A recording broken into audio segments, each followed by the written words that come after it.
We emotionally and mentally numb ourselves. We shut out feelings. We do the things: overwork out, work too much, party too much, take too many trips. We hang out with too many friends all the fucking time, make too many plans, video game ourselves to death, get on social media too much, overeat, undereat, obsess about eating, planning our meals all the freaking time, looking at Pinterest boards, making Pinterest boards over and over and over and over and over again.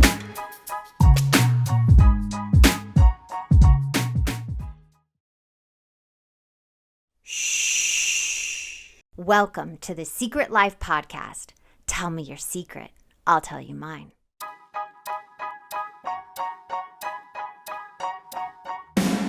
Sometimes you have to go through the darkness to reach the light. That's what I did. After 12 years of recovery in sex and love addiction, I finally found my soulmate, myself. Please join me in my novel, Secret Life of a Hollywood Sex and Love Addict, a 4-time bestseller on Amazon. It's a brutal, honest, raw, gnarly ride, but hilarious at the same time. Check it out now on Amazon. Welcome to Secret Life Podcast. I'm Brianne Davis-Gant. Today I'm pulling back the curtains of all kinds of human secrets. We'll hear about what people are hiding from themselves or others. You know, those deep, dark secrets you probably want to take to your grave, or those lighter, funnier secrets that are just plain embarrassing. Join me each week as we take a deep dive into one subject matter, exploring the how, what, when, where, and why of it all. Get ready for a more focused, more revealing journey of the human experience. This is Secret Life, and I'm excited for you to join the ride. Today, we are talking about, numbing out. Emotional numbness, how people love to numb themselves out. It is happening left and right. The moment you have to evolve and feel and get deeper with yourself, let's bring on all that numbing behavior. Let's just heroin ourselves up with that outside shit because it's happening left and right. Let's shut off that feelings. Let's not feel. Let's overwork out. Yes, you know who I'm talking about. Let's go outside and work out for 2 hours, 3 hours to not feel. To think we are doing something good for ourselves, but really we are shutting out the world and not feeling and pumping that iron for so hard to be so extreme to not feel, to not be with self. Yes, that's what we're doing. It's called the numbing iceberg. Let's hit it.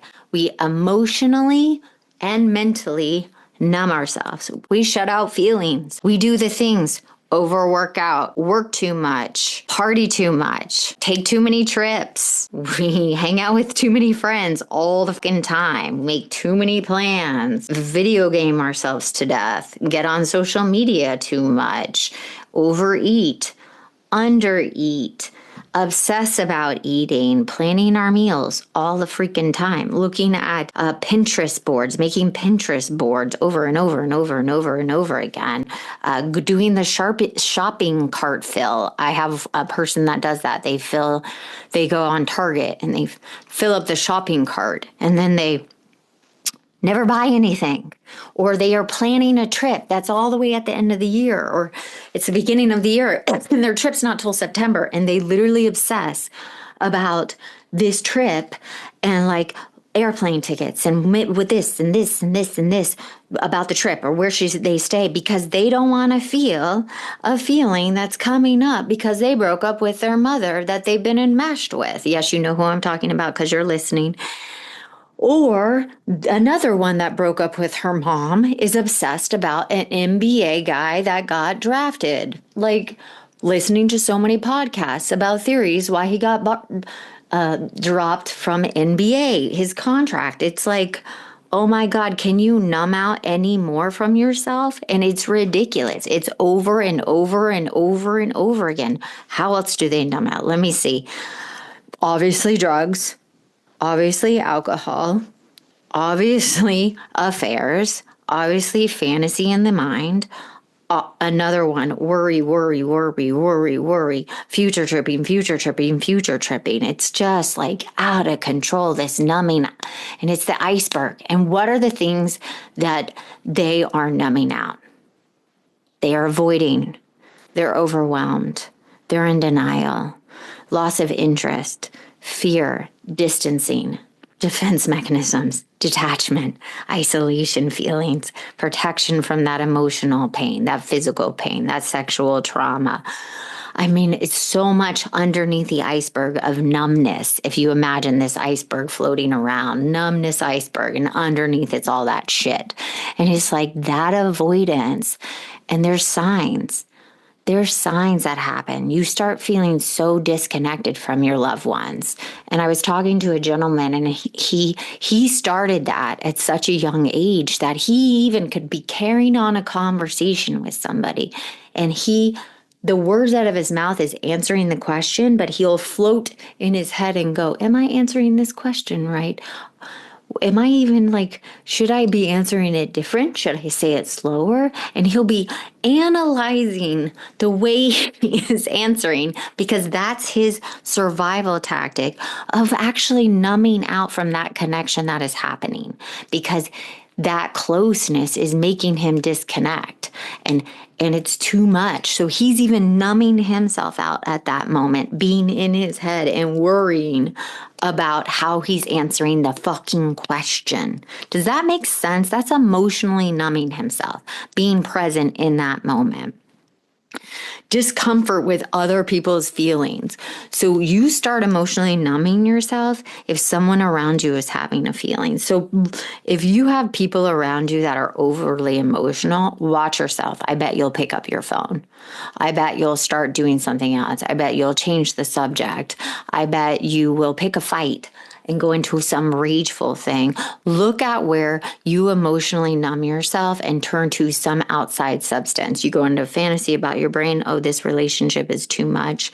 I can't handle this person's emotion. Or I'm hungry. I'm hungry all of a sudden. I'm really hungry. That cupcake looks good. You're very pessimistic about the future. This is happening. A lot of people right now, with everything going on in the world, they are loving to doom scroll. Doom scroll.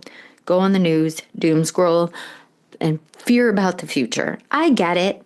Shit's going crazy. There's chaos in the world. I get it. That's easy to do. But are we in control of anything happening in the future right now? No.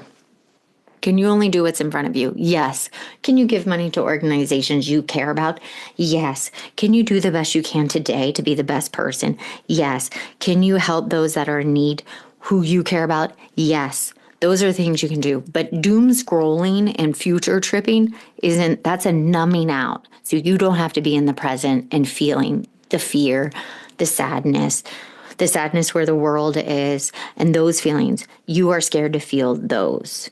So stop doom scrolling and feel the sadness, and then get in your present body and be with a loved one, and that will make you feel better. And then symptoms that happen. You're unable to cry, laugh, you're disinterested in romance sometimes, or you push into fantasy romance. You have trouble connecting to your actual partners. You have trouble expressing yourself. The hobbies you used to have, you're not interested in anymore, and everything kind of feels flat and empty. So those numbing out things feel more heightened and real and intense, and you have to keep doing them more and at an extreme level. So you will find yourself, if you keep emotionally numbing out with things, it has to get more and more extreme. So it's never enough. And it just gets worse and worse and worse. So you have to start looking at better ways to try to help yourself to not numb out, because these symptoms don't go away. You will lose interest in even those things. It will become tasteless. The food becomes tasteless. The affairs become less intoxicating. The video games become boring. The scrolling becomes meaningless even, and you keep doing it more and more, and you can't stop. So look at right now, I want you to get a piece of paper. If you're listening, pause it if you have to, and just find yourself, where do you go not to feel? And just start writing. Eat, Texting. Somebody texted one time during a session. He had 300 texts between our 50-minute session. 300. I was like, are you effing kidding me? How often do you text? Because texting is false intimacy. So he sits there and just texts to not be in himself. So I need you to look where, when you feel flat, when you feel disconnected, when you feel distant from others, when you don't want to feel a feeling, when you're feeling isolated, where do you go not to feel that shit? And I bet you will have a list of at least 5 things. I bet you will. And this is probably what you go to. So write this list down. Drugs, alcohol, gambling, self-harm sometimes. You pull your hair. People pull their eyelashes. Some people cut. Some people scratch themselves. Some people pick at their skin or pop their zits. I have a lot of people sit in the mirror and pop their zits and mess with their face. Too emotionally numb, compulsive spending. They are in denial or repression. That I always look at that as like toxic positivity. They overeat, undereat, overwork out, work too much, don't work at all, very lazy, will not get off the couch, overuse of technology, promiscuous behavior, meaningless hookups, fantasy relationships in their brain where they assign magical qualities to this person, prostitution, pornography, masturbation, excessive sleeping. Let's see which another one. Obsession with a toxic friend is another way people emotionally numb out. They obsess about one toxic friend. They withdraw socially and go into an avoidance and don't hang out with anyone. So avoidant behavior. And then gaming, video gaming. So these are all emotional numbing. Look at it. See where you do it. Because how it happens is you don't want to feel pain. You had a traumatic event. Something happened, you don't want to feel it. You zone out, you go into this unconscious behavior, you shut the world out, you feel calm. Your mind is thinking it's not overwhelmed, so it goes to underwhelmed kind of feeling. Then it's a short-term fix. You feel better, but what happens, there's consequences. You're pushing all that down and there's nowhere for it to fucking go. And it gets worse and worse and worse and worse. So how do you get it better? Let's actually look at how do we get it better. You start to say, this isn't gonna work anymore. This is not getting better. This thing I'm doing, I have to stop. So I said the hot potato.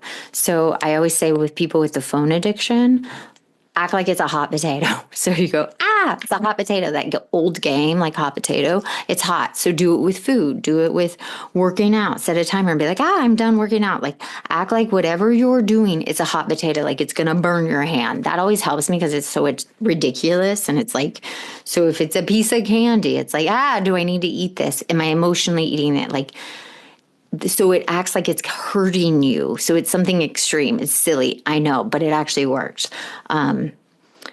Then start spending time with loved ones or healthy people in your life. Write a list. Who's healthy? Who makes me feel good? Who brings a little joy? Even if I feel disconnected, who do I always feel good around? Who makes me laugh? And write that little list, because usually there's a handful of people, and try to talk to those people, be around those people, and start moving your fucking body, even a little, 10 minutes, 15 minutes, because that actually helps your mental state. If you just move a little, you breathe different, you feel different.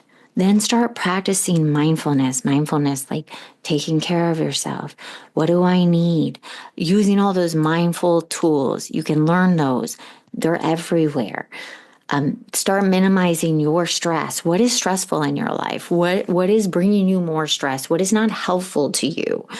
Is a situation, a person, or do you actually need to get more involved? What is something that you can do for others that actually isn't selfish? Because most of us that are numbing out, we're selfish in some way. Unless you're a people pleaser, then you need to look at how do I need to be more selfish? Get plenty of rest. not for the person that is sleeping too much. Get plenty of rest. A lot of us that are number outers don't rest enough. We're always like obsessed with something, so we don't rest enough. So make sure you're getting plenty of rest, downtime, quiet time. And I always like active meditation, but meditation, getting your thoughts on a journal, eating better food. I sometimes struggle with that when I'm in a numbing out place. So eating better food. If I have one bad thing, then I'll try to have one good thing. So it's all about balance and starting small and going, am I picking this up or doing this to not feel? Can I wait 10 minutes and try not to pick this thing up or eat this thing or shop or go to that place or call that person? Whatever it is, I try to sit for 10 to 20 minutes and usually it passes. And I try to allow myself to feel and be okay. And usually it passes. So it's a practice. And if it doesn't pass, then I do that thing, but then it usually, like the first bite or the first thing or the purchase, it just like doesn't have the same effect. So it loses its power. And those are the things that really help. And you then try to sit in the self-soothing and you learn how to emotionally regulate and self-soothe and start adding on those things and those healthy lifestyles. And it builds upon, it's like little building blocks and it gets easier and easier and easier. So it's not a quick fix. None of this emotional numbing out is a quick fix. It's small little acts that build on each other. And over time, it's like goes away. It's magical. The brain actually can rewire and reset itself. You just have to do the work and it's small steps every day. So let's not fucking emotionally numb out anymore because the shit's not going to last. And by the time you're 50, if you don't do it now, whatever age you are, it gets worse and worse and takes forms in different ways. So thank you for listening to Secret Life Podcast. I'd love to hear your thoughts. Send them my way or a subject you want me to talk about. Send to secretlifepodcast@icloud.com. Until next time.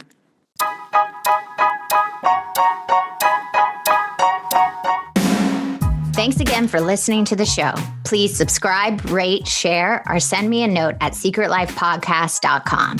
And if you'd like to check out my book, head over to secretlifenovel.com or Amazon to pick up a copy for yourself or someone you love. Thanks again. See you soon.